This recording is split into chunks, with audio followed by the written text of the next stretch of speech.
पुनः आप सभी को जय श्री राम। हम लोग आज चर्चा करेंगे संतान सप्तमी व्रत मुहूर्त कथा सहित। तो मुहूर्त और व्रत का महात्मा, और यदि आप पहली बार संतान सप्तमी व्रत रख रही हैं तो आपका क्या नियम है, और सभी प्रकार के हम लोग जानेंगे इस वीडियो के माध्यम से। बहुत ही सरल और कम समय में अधिक चीजें हम बताने का प्रयास करेंगे। तो इस बार संतान सप्तमी का जो व्रत है वो भाद्रपद शुक्ल पक्ष की सप्तमी तिथि के दिन हर साल रखा जाता है। यह डेट कभी आगे तो कभी पीछे हो जाती है, तो सितंबर माह में ही यह लगभग जहां तक पड़ता है। तो 22 सितंबर को इस बार व्रत रखा जाएगा, क्योंकि 21 सितंबर को दोपहर 2:14 से सप्तमी तिथि शुरू होकर 22 सितंबर 2023 को दोपहर 1:35 तक रहेगी। तो अर्थात 22 सितंबर को ही संतान सप्तमी का व्रत रखा जाएगा। ब्रह्म मुहूर्त में सुबह 4:35 से सुबह 5:22 तक एक मुहूर्त रहेगा। दूसरा मुहूर्त पूजन के लिए, जिसे अभिजित मुहूर्त हम कहते हैं, जो 11:49 से 12:38 तक दूसरा मुहूर्त रहेगा, और इन्हीं के मध्य में हमें पूजन कर लेना है। दोस्तों, हम लोग अब आगे बढ़ेंगे। संतान सप्तमी का व्रत, संतान सप्तमी का व्रत के लाभ। संतान सप्तमी यदि आप पहली बार इस व्रत को उठा रहे हैं या करने जा रहे हैं तो आपके लिए क्या नियम है। तो हम पहले बात यह करेंगे, क्योंकि जो विशेष है लोग सर्च करते हैं, परेशान रहते हैं।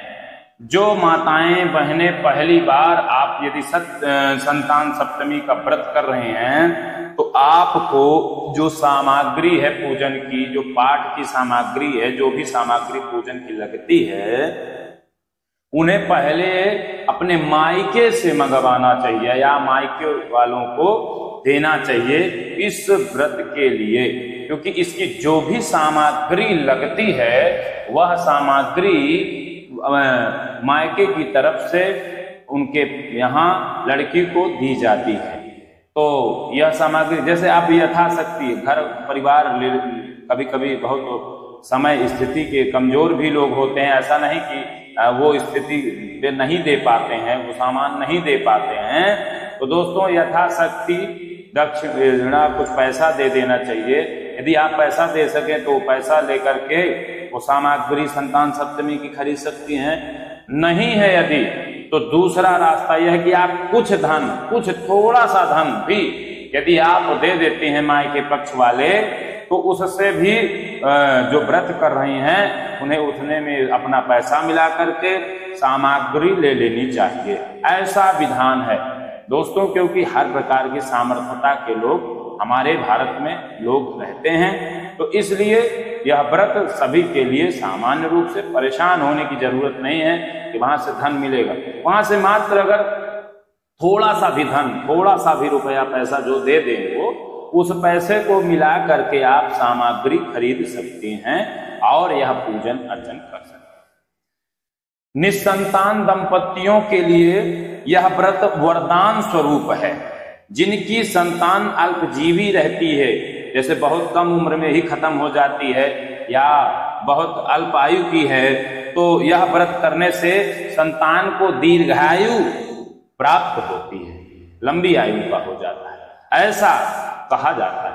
संक्षेप में ही मैं आपको पूजन सामग्री भी बता दूंगा कि क्या क्या सामग्री लेना है।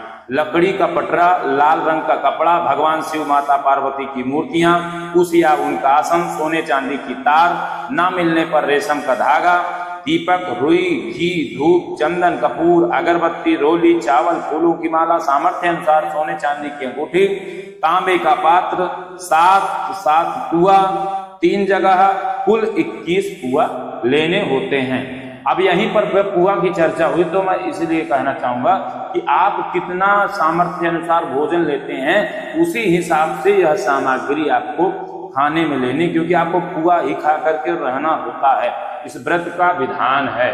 तो इसलिए, और जो कड़े सोने चांदी की तार की बात जब आई तो उसमें यह ध्यान दीजिएगा कि आपकी शक्ति अनुसार आपको चांदी का तार जो भी अपना बनवाइएगा, तो उसमें मलमास के माह में हर 3 वर्ष में उसमें थोड़ा सा चांदी बढ़वाई जाती है तो बहुत मात्रा, लेकिन उसको वृद्धि करना चाहिए। जब बहुत अधिक हो जाता है तो इसे फिर इसके ऑप्शन कई प्रकार से हैं, फिर अपने जो वो हैं हमारे मानदान में है उनमें भी यह दान करने का विधान है, लेकिन इस पे विशेष विस्तृत चर्चा नहीं करूंगा। लेकिन आपको हम आगे व्रत की विधि बताएंगे। व्रत की विधि कैसी है, तो इस व्रत को करने वाले व्यक्तियों को व्रत के दिन सूर्योदय के साथ ही जाग जाना चाहिए और नित्य कर्मों से निवृत्त होकर स्नान कर लेना चाहिए, फिर साफ वस्त्र पहन लेने चाहिए, फिर अपने घर के पूजा स्थान को या आंगन को साफ कर लेना चाहिए। उसके बाद में वहां पर लकड़ी का पटरा रखें, उस पर लाल रंग का कपड़ा बिछाएं, फिर उस कपड़े पर भगवान शिव, माता पार्वती की मूर्तियां को रखें।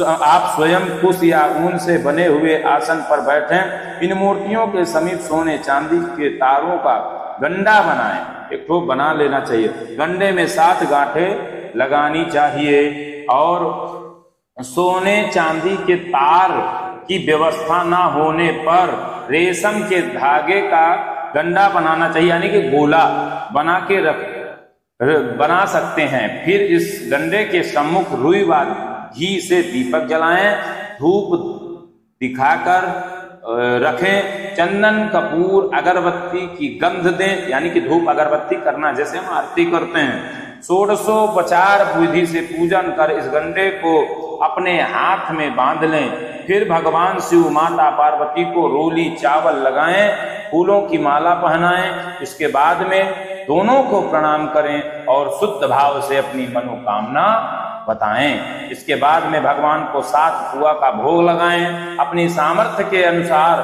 सोने चांदी की 1 अंगूठी और 7 पुआ को तांबे के पात्र में रखकर षोडशोपचार यानी कि षोडशोपचार विधि से अंगूठी का पूजन करें। पूजन के बाद में अंगूठी, पुआ और तांबे के पात्र सहित सुयोग्य ब्राह्मण को दान में दे देना चाहिए। इसके बाद में संतान सप्तमी की व्रत कथा को पढ़ें, फिर कपूर जलाकर आरती गाते हुए भगवान शिव जी और माता पार्वती की आरती उतारें। इसके बाद में स्वयं भी साथ ही पुआ को ग्रहण करके व्रत का पारण करना चाहिए। इसके बाद भी प्रत्येक महीने के शुक्ल पक्ष की सप्तमी को व्रत रखकर भगवान शिव, माता पार्वती का पूजन करना चाहिए और संतान सप्तमी की कथा को पढ़ना सुनना चाहिए। इसके साथ ही शिव चालीसा, शिवाष्टक, रुद्राष्टक का पाठ भी करना चाहिए। आपकी सुविधानुसार के लिए तीनों जो जिसकी श्रद्धा हो जाए, लेकिन आपको यह नियम करना चाहिए। अब हम व्रत का महात्म बताएंगे। व्रत के महात्म क्या हैं? तो संतान सप्तमी का व्रत नियम से करने वाले व्यक्ति को पाप नष्ट हो जाते हैं, उनको स्वस्थ, सौभाग्यशाली और दीर्घायु संतान की प्राप्ति होती है। यदि किसी दंपत्ति के संतान नहीं होती हो तो यह व्रत करने पर संतान की प्राप्ति होती है।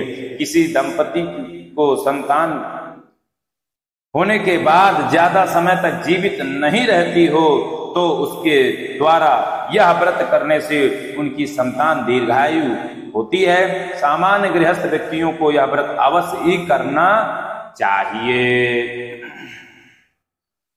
दोस्तों, जो यह व्रत नियम से, श्रद्धा से करता है उसे भगवान शिव, माता पार्वती का शुभ आशीर्वाद प्राप्त होता है और उसकी सारी मनोकामनाएं पूर्ण हो जाती हैं। वह अमर यश प्राप्त कर अंत में शिवलोक को प्राप्त करता है। बोले शंकर भगवान की